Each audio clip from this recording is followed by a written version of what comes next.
السلام علیکم ویورز، میں ہوں آپ کی ہوسٹ عشاء رحمان اور آپ مجھے دیکھ رہے ہیں FM4K TV کے پروگرام ناز برداریاں میں، جو پاکستان کا سب سے معتبر حالات حاضرہ کا پروگرام ہے۔ ویورز، یہ پروگرام مستند خبروں، بے لگتا جس میں غیر جانب ترانہ تبصروں پر مشتمل ہوتا ہے۔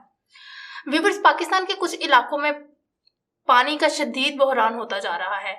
پاکستان کا علاقہ چولستان، پانی کی قلت کی وجہ سے وہاں لوگ اور جانور ان کی اموات ہو رہی ہیں، اور بارش ہے کہ بہت عرصوں سے، کچھ مہینوں سے بارش نہ ہونے کے برابر ہے، ہو ہی نہیں رہی ہے، اور جبکہ چولستان کا دار و مدار کمپلیٹلی بارش پہ ہوتا ہے۔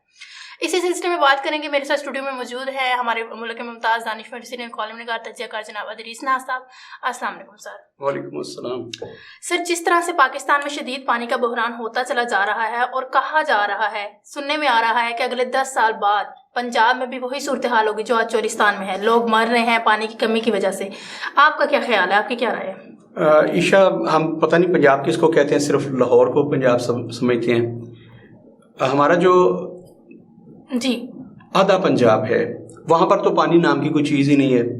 آپ نے شاید چولستان کا صرف نام سنا، کبھی گئی نہیں ادھر۔ جی وہاں چھوٹے چھوٹے چشمے ہیں جہاں پانی آ جاتا ہے بارش کا، اور عشاء ہوتا یہ ہے کہ ان چشموں کے پانی سے پھر گھروں کا گزارا ہوتا ہے، لوگ وہاں سے نہانے سے لے کر کپڑے دھونے تک۔ اچھا، آپ ویڈیوز دیکھ کے حیران رہ جائیں گی۔ میں نے وہاں جا کے ایک ڈاکومنٹری بنائی، حیران کن بات یہ کہ وہاں پہ جانور اور انسان ایک ہی جوہر سے پانی پی رہے ہوتے ہیں۔ تو یہ صرف آپ نے ویڈیوز میں دیکھا، اگر تو ہم اس کو بھی پنجاب سمجھتے ہیں تو پھر تو پنجاب میں یہ صورتحال ہو گئی ہے۔ مجھے شرم آتی ہے کہ ہم جس ملک میں رہ رہے ہیں، یہاں پہ ہمارے پاس غدار کھیلنے کے لیے کارڈز موجود ہیں، ہمارے پاس کافر کھیلنے کے لیے کارڈز موجود ہیں، معذرت کے ساتھ یہ مذہبی جماعتوں سے بھی۔ لیکن افسوس کی بات ہے کہ کسی ایک میں انسانیت اور اسلام نام کی کوئی چیز ہی نہیں ہے۔ اچھا، اسلام نے اس چیز کا آپ کو درس دیا تھا، آپ کر کیا رہے ہیں؟ عشاء، بہت ساری باتیں تلخی بھر جاتی ہے نا بندے کو، اتنی ساری باتیں مجھے سمجھ نہیں آ رہی میں کہاں سے آغاز کروں اور کہاں جا کے اختتام کروں۔ پچھلے 20 سال سے ڈیمز کے نام پر ہمارے ساتھ ایک بہت بڑا مذاق ہو رہا ہے۔ کالا باغ ڈیم کا ایشو جو ہے وہ 25 سے 30 سال پرانا ہے، لیکن پچھلے 20 سال سے جب پرویز مشرف آئے، ایک اتنا بڑا مذاق ہو رہا ہے کالا باغ ڈیم کے نام پر۔ اچھا، اس نے کبھی نہیں بننا، کیونکہ ہم قوم تو ہے ہی نہیں، ہم تو ایک ہجوم ہے۔ نوشہرے والے کہہ دیں، اگر صرف ایک ضلع والے نوشہرے والے کہہ دیں کہ اگر کالا باغ ڈیم بنا تو ہم الگ ہو جائیں گے کیونکہ نوشہرہ ڈوبتی ہے، تو پھر ہم وہیں ٹھوس ہو جاتے ہیں، کیونکہ جو حکومتیں بنتی ہیں، آپ کو پتہ ہے یہ چونچوں کا مربع ہوتی ہے۔ میں نے کہا تھا کہیں کی اینٹ کہیں کروڑا۔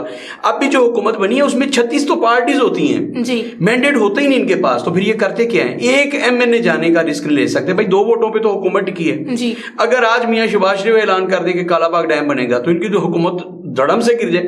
2 ووٹوں پہ ٹکی ہوئی حکومت کیسے ٹک سکتی ہے؟ یہ اتنے کمزور لوگ ہیں۔ پھر یہ کرپٹ ترین لوگ ہیں، یہ کرپشن کرتے ہیں، یہ پیسے کھاتے ہیں۔ اتنے پیسے ہم ڈیم بنانے پہ خرچ نہیں کرتے جتنے انڈیا اور مغربی دنیا اس بات پہ خرچ کرتی ہے کہ ڈیم نہیں بنے۔ ہمارے بیوروکریسی کو اور ان کو پیسے دیتے، میں واضح طور پر کہہ رہا ہوں، اور پبلک کو اس بات کا پتہ ہونا چاہیے، اس میں بہت ساری آپ کی اسٹیبلشمنٹ ساری کی ساری شامل ہے، وہ لوگ پیسے لیتے ہیں، ڈیم نہیں بننے دینا اس ملک میں۔ اس کے بعد دیکھیے، پاکستان کی تاریخ میں سب سے بڑا مذاق ہوا یہ کہ پاکستان کے سب سے بڑے عدلیہ کے ادارے، Supreme Court of Pakistan, Saqib Nisar صاحب نے مذاق کیا اس قوم کے ساتھ، انہوں نے کہا یہ ڈیم بنانا ہے، پیسے دیں، لوگوں نے پیسے دیے۔ اچھا، میں کہوں گا کیونکہ انہوں نے بتایا ہی نہیں وہ پیسے خرچ کہاں ہوئے، ان سے مسجد بنی ہے، اسے مینار بنا ہے، اس سے کوئی کمپاؤنڈ بنا ہے، جوڑ بنا ہے، پانی کا ایک ٹینک خریدا ہے، ایک لوٹا پر پانی خریدا ہے، یہ بتا تو دیتے۔ میں سمجھتا ہوں کہ ثاقب نثار صاحب نے اس قوم کو چونا لگایا ہے اربوں روپے کا، انہوں نے وہ پیسے اکٹھے کیے، کھا گئے ہیں۔ بالکل اسی طرح میں کہنا چاہتا ہوں، ایک دفعہ نواز شریف صاحب نے قرض اتارو ملک سنوارو کے نام پہ ہم سے پیسے بٹورے تھے۔ انہوں نے کہا تھا جی ہم نے قرضے اتارنے ہیں، ہم پہ عالمی جو قرضے ہیں وہ سارے ادا کرنے ہیں، تو قرض اربوں، اور اس زمانے میں پیسے اکٹھے ہوئے تھے جب 2000 روپے کا تولہ سونا تھا، 3000 روپے کا تولہ، تو نواز شریف صاحب نے اربوں خربوں روپے اکٹھے کیے، اور اس کے بعد وہ ڈکار گیا۔ میں ڈکار گیا اس لیے کہہ رہا ہوں کہ وہ کھا گیا، کرپشن ہو گئی، اس لیے کہہ رہا ہوں کہ عشاء ہمیں نہیں بتایا گیا کہ ان روپوں کو ان میں سے 1 روپیہ بھی اسے قرض اتارا گیا۔ اگر قرض نہیں اتارا گیا تو وہ پیسے کہاں لگائے گئے؟ چونکہ ہمارے پاس یہ موجود ہی نہیں ہے کوئی انفارمیشن، ہمیں صرف یہ تو پتا تھا، یہ تو بتایا کہ قرض اتارنے کے لیے ہم پیسے لے رہے ہیں، قرض تو نہیں اترا اس سے، یہ تو کنفرم ہے، ایک قسط بھی نہیں دی ان سے، لیکن وہ پیسے کھا گیا نواز شریف صاحب۔ ہم اس لیے یہ میں آپ کو پتہ ہے نا، میں بلا وجہ الزام نہیں لگاتا، لیکن عشاء جب ہمیں بتایا ہی نہیں گیا وہ پیسے کہاں گئے، تو میں تو کہوں گا نواز شریف چور ہیں، وہ پیسے کھا گئے ہیں، وہ سارے کے سارے جو ہم سے نکلوائے تھے کہ ہم نے قرض اتارنے ہیں۔ اب اسی طرح ہوا، ثاقب نثار صاحب نے پیسے اکٹھے کیے کہ ہم نے جناب نیلم پاور ڈیم بنانا ہے تو آپ پیسے دیں، ہم نے پیسے دیے، میں نے بھی دیے, اس میں سب نے پیسے دیے. کہ پاکستانی جو کچھ نہیں دے سکتا اس نے میسج کے ذریعے 10 روپے دیے. عشاء ان کے پیسوں کا کیا بنا؟ ہمارے ساتھ جو کھلواڑ ہو رہا ہے, پورے پاکستان میں کوئی ایک ادارہ ہے جو اس کی خبر لے گا کہ ہم سے لوٹ مار کر کے وہ پیسے جاتے کہاں ہیں؟ ایک ڈیم نہیں بن رہا. پچھلے میں عرض کر رہا ہوں جو لاسٹ ڈیم بنا تھا, بار بار کہہ رہے ہیں ہم کہ وہ ڈکٹیٹر کے دور میں بنا تھا جس کا نام ایوب خان تھا, اس کے بعد کوئی ڈیم تو بنا ہی نہیں ہے. پاکستان کی آبادی اس سے 3 گنا ہو گئی جو ایوب کے دور میں تھی. اب پانی کی قلت جو ہے اس نے تو پیدا ہونا ہے. اللہ ہم سے لوٹا ہوا ہے کیونکہ ہمارے اعمال ٹھیک نہیں ہے, بارش نہیں ہو رہی. اچھا اگر بارش نہ ہو, عشاء جیسے ہمارے آدھے پاکستان میں اس وقت یہ صورتحال ہے, بارش نہیں ہو رہی تو کیا وہ لوگ انتظار کریں گے بارش ہوگی؟ اگر بارش نہیں ہوتی تو کیا وہ مر جائیں؟ چولستان کا یہ حال ہے. اب وہاں ہر روز سینکڑوں جانور جو ہیں ان کی لاشیں بیچی ہوتی ہیں. ہمارے پاس سوشل میڈیا میں کتنی تصویریں آ سکتی ہیں. کون وہاں پہنچتا ہے, کون وہاں کی منظر کشی کر سکتا ہے؟ یہاں پہ جلسے ہو رہے ہیں, اپوزیشن یہ کہہ رہی ہے کہ ہر صورت الیکشن کروائے, ہمیں اقتدار چاہیے. ہم نے اقتدار میں, بھائی آپ نے اقتدار میں آ کے کیا کرنا ہے؟ ہمیں ہماری بھوک اور فلاکت اور بڑھانی ہے نا. آپ نے اور قرضے اٹھانے اور ہمیں دینے. یہ کیا کر رہے ہیں عشاء؟ وہ ایک آپ مثال سن لیجئے. بایزید بستامی رحمۃ اللہ علیہ نے ایک عجیب سا واقعہ ان سے منسوب ہے. بایزید بستامی گزر رہے تھے تو راستے میں انہوں نے دیکھا ایک گدھا ہے, وہ زخمی حالت میں ہے, اس کی جو پشت ہے اس پہ ایک بڑا سا گھاؤ ہے, ایک زخم ہے, اور اس زخم پہ مکھیاں بیٹھی اور اس کا خون چوس رہی ہیں. اللہ کے ولی تھے, اللہ کے نیک بندے تھے, وہ کیسے جانور کو ایسی حالت میں دیکھ کے آگے نکل جاتے؟ وہ وہاں رک گئے, انہوں نے اس جانور کو, اس گدھے کا جسم صاف کیا, وہ زخم صاف کیا اور اس پہ مرہم لگائی. جب مرہم لگائی تو اپنے دل میں مطمئن ہو گئے کہ میں نے ایک زخمی جانور کو دیکھا تھا, ایک گدھے کو, اللہ کی مخلوق کو زخمی حالت میں دیکھا تھا, تو میں نے اپنے تے جو کر سکتا تھا میں نے کیا, یا اللہ شفا تو دے, مرہم میں نے کر دیے. تو وہ جانے لگے تو گدھے نے اللہ سے کہا, یہ حقائق ہے, تو گدھے نے اللہ سے کہا یا اللہ مجھے زبان دے, میں تیرے بندے سے بات کرنا چاہتا ہوں. اللہ قادر مطلق ہے, انہوں نے زبان دی گدھے کو. تو گدھے نے آواز دی, اس نے کہا شخص رک, تم نے میرے ساتھ کیا ظلم کیا؟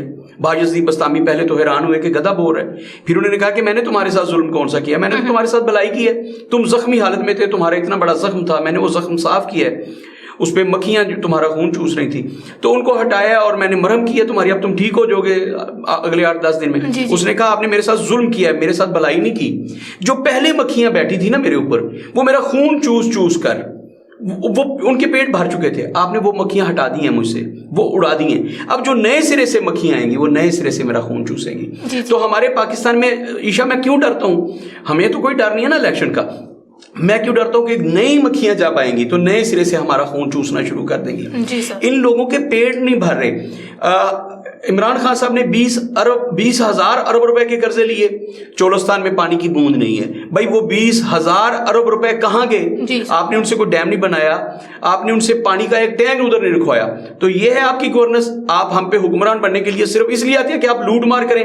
آپ کے ارد گرد جہانگیر ترین, آپ کے ارد گرد منشا بٹ, آپ کے ارد گرد علیم خان, ایسے لوگ ہوں, وہ پیپلز پارٹی ہو, وہ نون لیگ ہو, وہ کوئی بھی پارٹی ہو. عوام کیوں نہیں سمجھ پا رہے اس بات کو؟ عشاء جب میرے گھر میں پانی نہیں ہوگا تو تب مجھے اندازہ ہوگا کہ ملک میں پانی کی قلت ہے. اگر میں منرل واٹر آج پی لیتا ہوں یا مجھے ٹھنڈا پانی میسر ہے نہانے کے لیے, پینے کے لیے, تو میں مطمئن ہو کے بیٹھی ہوں. یہ بے غیرت لوگ کرتے ہیں.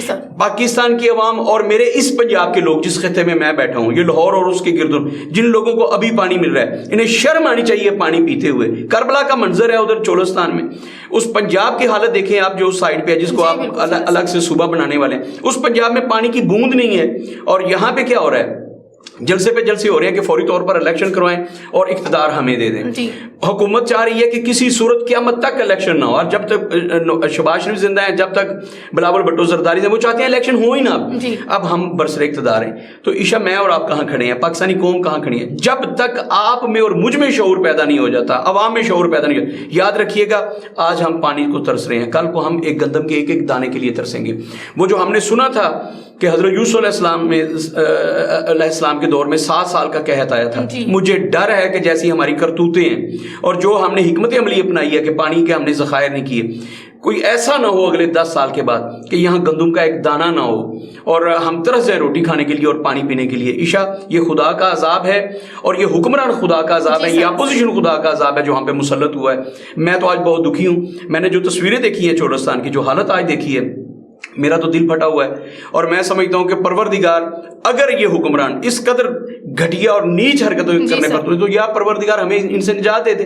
ہمیں تو یہ حکمران نہیں چاہیے, نہ ایسی اپوزیشن چاہیے, نہ ایسے حکمران چاہیے. بس یہی ہے میرا تو آج کا میسج.